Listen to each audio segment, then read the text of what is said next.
Good morning on Thursday, October 20th. It's time for episode 127 of the 359 podcast with Roger Cheng and Joan E. Solzman. Good morning, everybody. Thank you for joining us. Morning. Happy Thursday. Hello.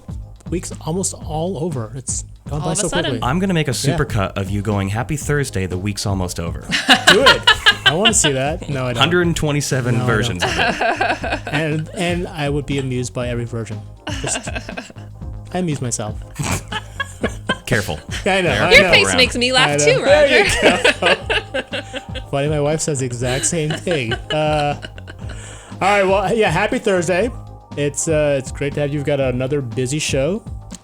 Fortunately, we're not going to be talking about Google or Samsung or Apple, fortunately. Refreshing. Yeah, change of pace. Give it time. No election talk today, too. No which is election gonna be... talk. We got a lot of that out of the way yesterday. Yeah. So leave that in the past for now. yes. For one day. Did you guys watch the debate? Yeah. My voice is sore from screaming at the TV. Really? It felt like more of the same to me. I only got through 2 beers versus the 3 to 4 beers that I have drunk previous debates, so that's probably a good litmus test for Let's call that a how winner. infuriating it was.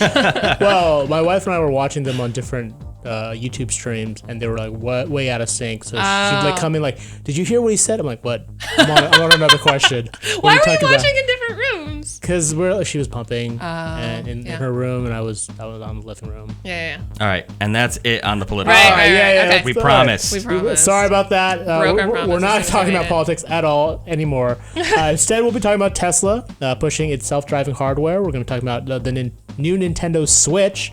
That's their new video game console. And lastly, we'll talk about LeEco, the Chinese company that you probably never heard of, but maybe will in the next couple weeks, months. We'll see. We'll see. As always, if you've got any questions about these topics, leave them in the comment section. Brian, our producer, will grab the best, and we will answer them. We'll try our best to answer them.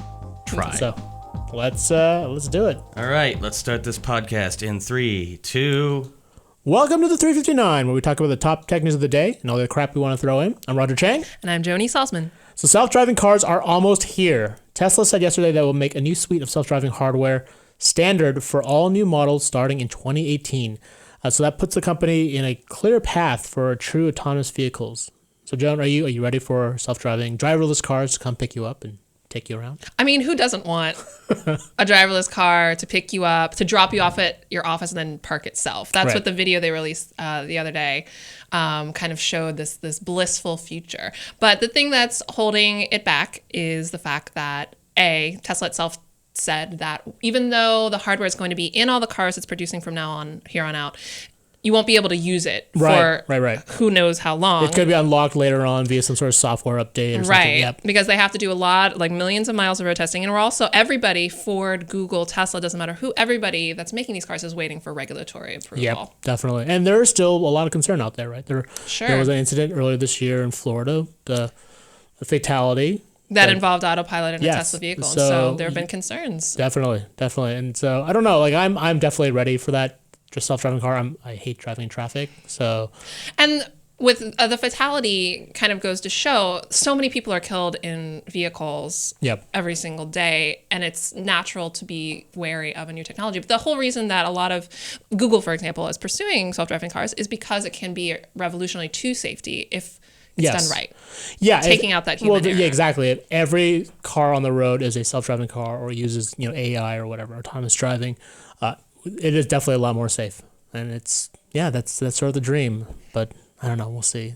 For now, I'll be stuck on the LIE in traffic, grumbling and just being annoyed. As a biker, I'll be glad that there won't be road ragey drivers yelling at me. That's true. It would be better if those cars could actually talk to your bike. If you get a smart bike going. Oh yeah. I just car got automatically chills. Swerve away. Oh yeah. No more getting doored. That would be amazing. I would have awesome. to change my bio for CNET though. There you go. All right, next up is the Nintendo Switch. It is the new game console from Nintendo, unveiled today, and it looks interesting. I'm not really sure what to make of it. It looks like it's several products in one. It's a handheld device, a convertible tablet. It's got these detachable controllers, and it's also the fall home console to the Wii U. So it's both portable and a home console. What do you think?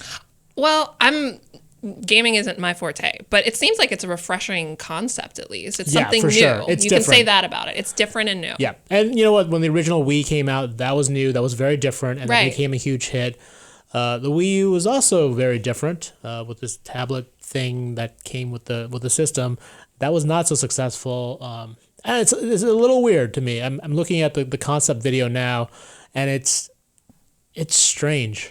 I don't know if I'd want another tablet in the house. I mean, it's not Oh, it's come not a on. full-fledged tablet for sure. It's definitely more of a game Right. controller, but I don't know. I don't know. This is Nintendo's way, I guess, of trying to go mobile. Yeah. Yeah. All right. Lastly, LeEco, Joan Dara Kerr, and I spent the last week trying to figure out what makes this company tick. It's basically the Chinese version of Apple, Samsung, Netflix, Tesla, Amazon, Paramount Pictures, all bundled into one.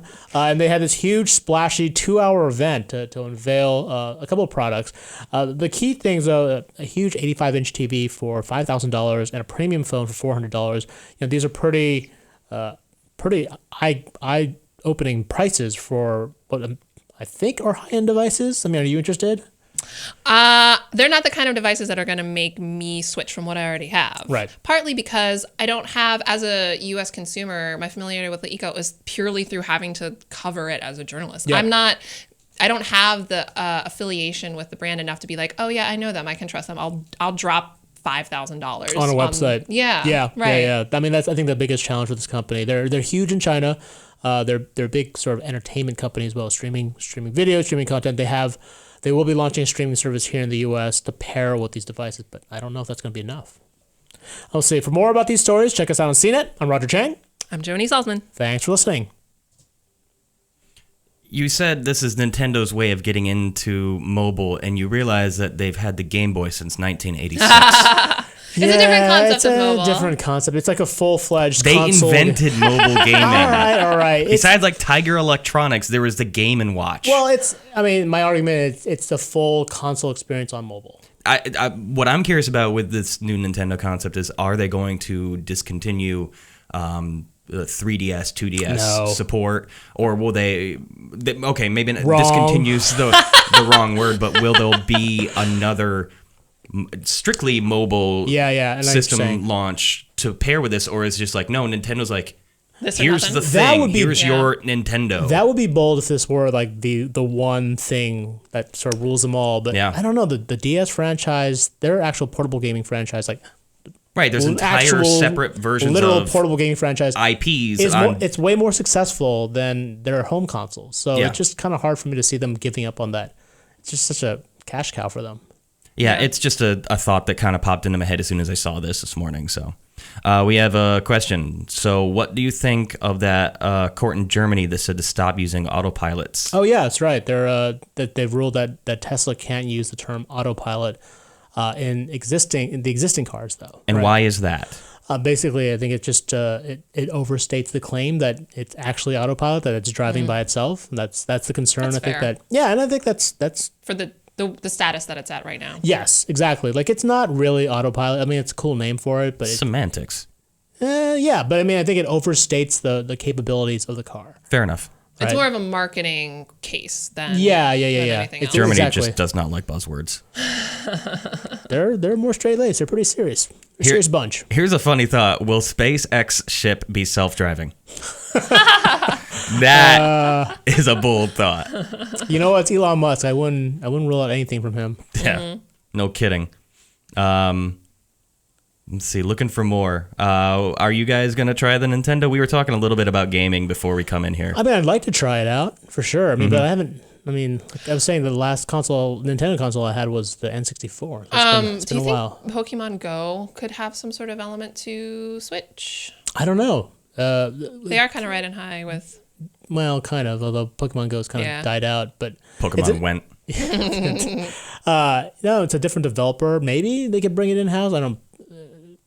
That's actually a pretty interesting application to it, but I don't know.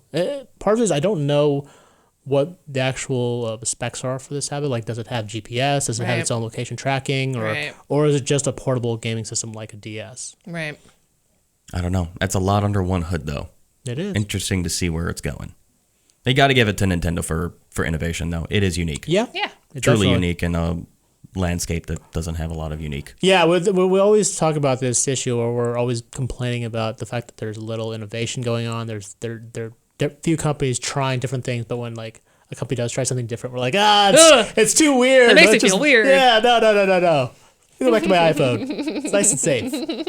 What do self-driving cars do when they can't connect to the server for instructions? What is the failsafe? Crash. Come on. No, that's the big question. I think that's why a lot of people are fearful of this. Is like, I mean, the connectivity has to be perfect. It has to be very low latency. Like there can't be any lag between the car talking to the network and vice versa. I mean, I imagine the car itself has to have enough smarts to kind of run on its own. It doesn't necessarily need to connect to a server all the time. Yeah, It'll have to use, the cameras, its own internal processor that's in the car. Everything's kind of local as sort of fail-safe. It couldn't 100% connect to. And one of the things that Tesla said that the new hardware includes is a real souped-up processor, like 40 times more powerful than the ones they have right now. So feasibly, what that means is that a car can do fine just on its own, what it's got inside its own. It's kind of nice though that they're bringing us. They're announcing this or telling their customers essentially they're future-proofing themselves. It's kind of. Except for the future-proofing, but people that already like shelled over the buku dollars. For those who buy the future model are future-proofing themselves. Folks now are just sort of like, you'll never have real autopilot. No. Do you need a driver's license to operate an autopilot? Well, that's where regulatory questions come into play. Yeah. Because that's could like a 10-year-old kid get into a car and technically drive it somewhere? That's what I think that's regulators have to decide. Yeah. Oh, man. And that's there's still a big debate about that. So if there's ever any question, if that system fails, I think they'd have to vote in favor of like, no, you still have to be able to operate this machine, be legally registered to operate this machine. The automakers have talked about the several stages, and that's sort of that middle stage where it can drive by itself, but there's a control for you to take over whenever. And you have to sit in the driver's seat. Absolutely. But there's like a later stage that everyone talks about where it's like you sit in the back and you it's sit your in the back chauffeur. and just hang out, or you sit in the front seat, but it's facing backwards and you're like sleeping or something. I wouldn't trust that. It'll happen. It's gonna take a long time. The Jetsons will get here. Yeah. They will. The Jetsons didn't even have autopilot. Did they not? He had to drive his little. Oh, that's right. He had to like steer it around. Do we think Tesla might start their own ride-sharing company out of this?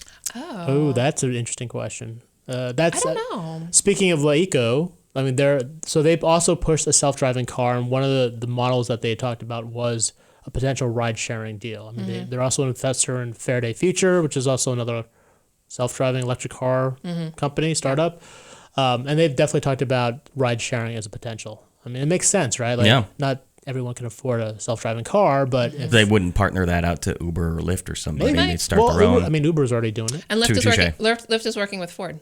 So there you go. Yeah. So if they were going to partner with somebody, those are the two ones that you would partner with, and they're already either doing their own thing or snatched up. But that's not to say that Lyft wouldn't partner with. I mean, if Tesla wanted to partner with Lyft, that would be okay. No problem. Yes. Oh yeah. For Lyft? Yeah.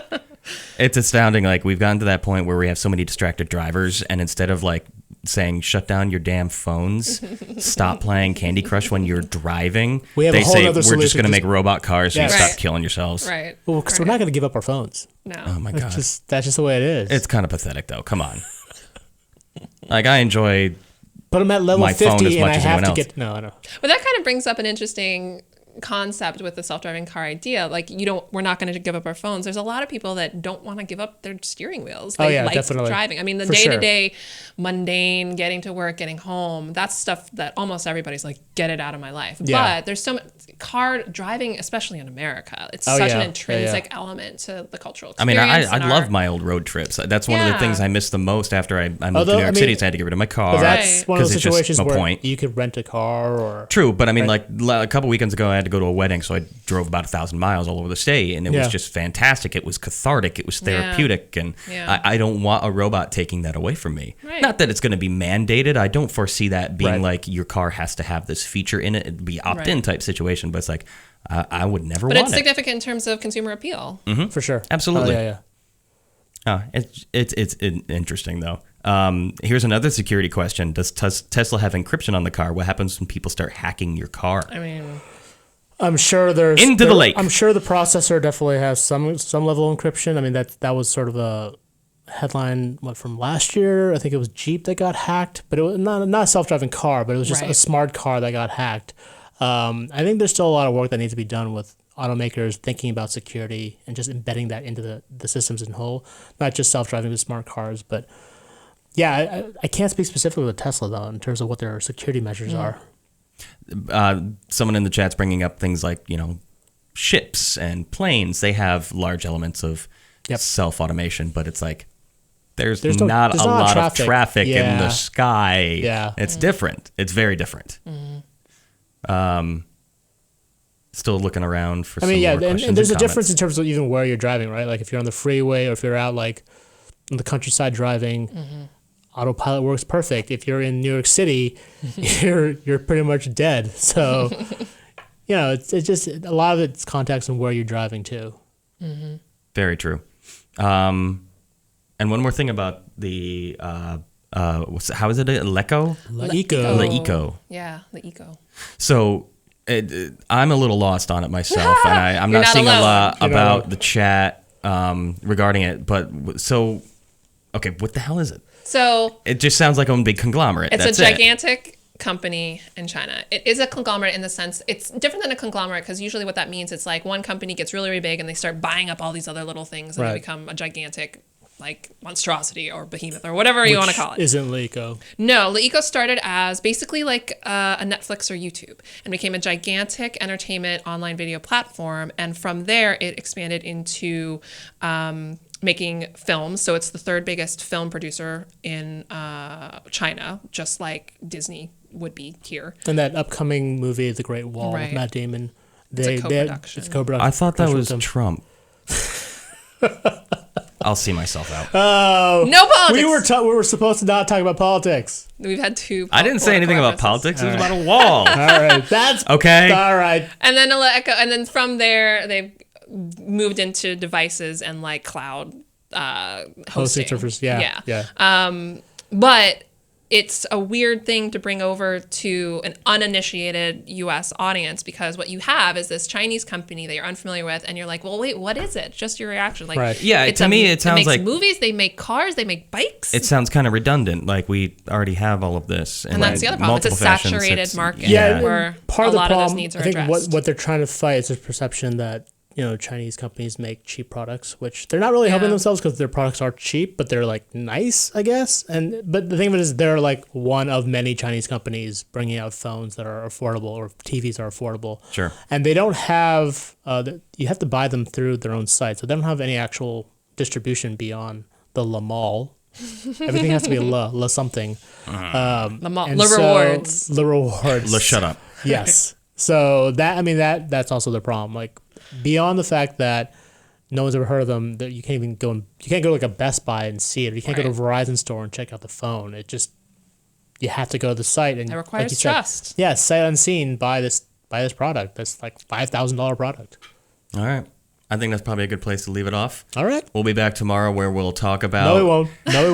No, we won't. Way to cut off my joke. Oh, sorry. I was just eager for Friday. We'll be back tomorrow to talk about people hacking into my self-driving car and changing the radio station to all Smash Mouth and the forthcoming era of Robo Road Rage. Wow. Okay, I'm sorry about that. That was a good joke. Yeah, well, thanks. Sorry, dude. All right. If you liked anything you saw or heard here, check us out on CNET. Our podcast is available on iTunes, TuneIn, Stitcher, SoundCloud, Feedburner, and Google Play Music. You're getting good at that. Yeah, I had some practice. 127 times. All right. Have a good week. We'll all see you on Monday.